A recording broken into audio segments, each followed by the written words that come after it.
Hari ni kita berniaga macam biasa. Tapi hari ni kan, korang tengok, Dak Aiman ni nak buatkan sistem perairan di situ. Okey. Nampak tak? Tu mantap geng.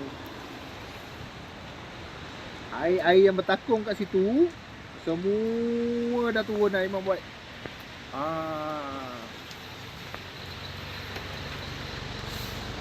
Oh yai. Inilah kerja seorang lelaki. Dia memang suka kerja-kerja macam ni.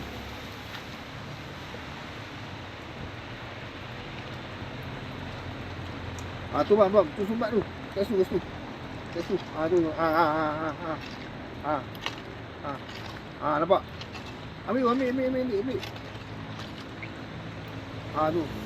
Umpur tu. Dekat lubang tu boleh nyolok tak? Ke lubang tu. Lubang sana. Tu. Dah ada lubang tu. Nanti air tak lepas ke sana. Kita tengok sumbat tak? Sumbat dulu Buka je lah lebay kamu tu. Lebay kamu tu buka lah.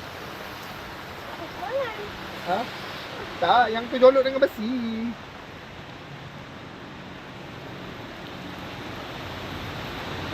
Oh man, dah kurang lah.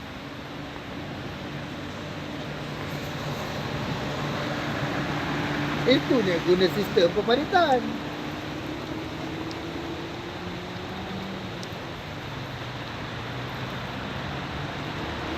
Di situ. Tolok.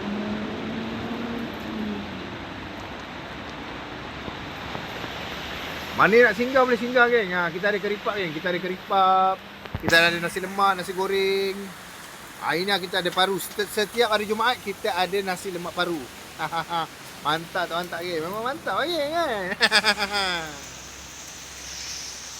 Bukan kat situ abang. Yang dekat situ. Kat situ, kat lubang tu. Ni dekat nampak? Tu ada lubang. Kat situ ada lubang tu. Tu. Pandai. Kamu kat sini lah.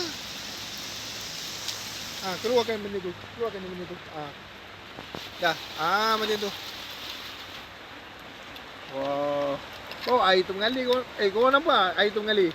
Mengalir masuk. Oh, hebat bai.